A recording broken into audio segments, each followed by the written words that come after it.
Result आया UP APU pre का? नहीं आया। एग्जाम हुआ था 22 मार्च 2026 को। तो यूपी पीसीएस अब तक क्या कर रहा है? मैं हूँ आदित्य, एलएलएम किया है, जुडिशरी की तैयारी खुद भी कर रहा हूँ। और मैं क्लियरली बोल रहा हूँ, यूपी एपीयू प्री 2026 का जो रिजल्ट है वो अप्रैल के सेकेंड वीक में आना चाहिए था, बट वो अब तक आया नहीं। यूपी पीसीएस की तरफ से वैसे कोई ऑफिशियल डेट अब तक अनाउंस नहीं करी गई है, बट अप्रैल 2026 में एक बड़ा एडमिनिस्ट्रेशन चेंज हुआ है, तो शायद इस डिले का की वजह हो सकती है।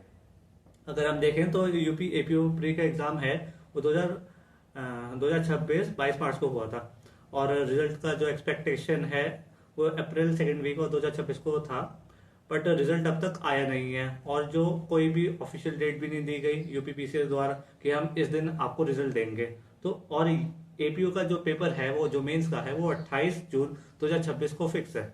तो अगर अभी देखें तो 60 से 68 दिन बचे हुए हैं मेंस के एग्जाम के लिए। अब अगर आगे देखे जाए तो अगर रिस्क की बात की जाए करा जाए तो रिजल्ट आए या ना आए, आपको तैयारी तो जारी रखनी है। 60 दिन में मेंस की प्रिपरेशन जीरो से स्टार्ट करोगे तो आपको बहुत दिक्कत होगी और आपकी तैयारी नहीं हो पाएगी। और अगर आप अभी से स्टार्ट कर देते हो, अगर आपने पहले से भी स्टार्ट कर दिया हो तो आपका फाउंडेशन बहुत स्ट्रांग हो जाएगा और रिवीजन में भी आपको बहुत फायदा मिलेगा। अगर हम एपीओ के रोल की बात करें तो under B N S section 2 clause 1 clause A के हिसाब से एपीओ का रोल है कि उसके अगेंस्ट प्रोसिक्यूशन कंडक्ट करना। ये सिर्फ एक जॉब नहीं, ये लीगल ऑफिसर की जिम्मेदारी है, और ये लीगल ऑफिसर बनता है फोकस प्रिपरेशन से, पैनिक से नहीं। आपको पैनिक नहीं होना, अपनी मेंस की तैयारी जारी रखनी है। और अगर हम मेंस के सब्जेक्ट्स की बात करें तो इसमें क्रिमिनल लॉ है, बीएनएस और आईपीसी को सिर्फ एक बार रेफरेंस के लिए यूज करना है, और इसमें कॉन्सेप्ट देखने हैं, केस लॉज देखने हैं, समझना है और उसे ढंग से पढ़ना है, और इसको हाई प्रायोरिटी देनी है। सेम विद बीएनएसएस, ये एक प्रोसीजर लैंग्वेज है, और इसमें रट्टे से काम नहीं चलेगा, आपको इसे समझना पड़ेगा। इसमें केस लॉ देखने पड़ेंगे।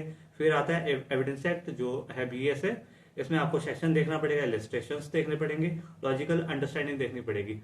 वैसे देखा जाए तो बीएनएस मुझे थोड़ा टफ लगता है in comparison to BNS, I mean BS से थोड़ा मुझे टफ लगता है बीएनएस और बीएनएसएस के कंपेरिजन में, क्योंकि उसमें थोड़ा लॉजिकल रीजनिंग होती है और थोड़ा समझना पड़ता है। और अगर सीपीसी देखा जाए तो उसमें ऑर्डर्स एंड रूल्स पढ़ने पड़ेंगे, और सेक्शन भी पढ़ने पड़ेंगे और उनको मेमोराइज करना पड़ेगा। और कॉन्स्टिट्यूशन में लैंडमार्क जजमेंट्स देखने पड़ेंगे और आर्टिकल्स आपको देखने पड़ेंगे।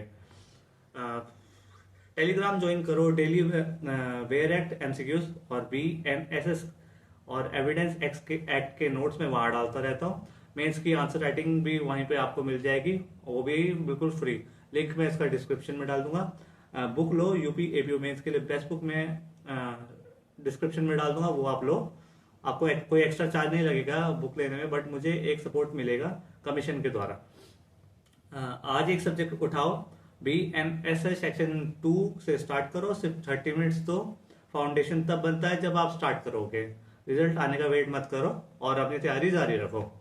कमेंट करो, रेडी हूं मैं एग्जाम के लिए। अगर आपने प्रिपरेशन अब तक स्टार्ट कर दी है कमेंट करके बताओ, कम्युनिटी से मोटिवेशन मिलती है। बायो में दो लिंक है, टेलीग्राम का चैनल का जो है आदित्य जुडिशरी हब, फ्री, वहां पे डेली कंटेंट मिलेगा, एमसीक्यूज मिलेंगे और नोट्स मिलेंगे। और यूपी एबीयू मेंस की बुक लो, अमेजॉन लिंक मैं इसका डाल दूंगा डिस्क्रिप्शन में, चेक करो।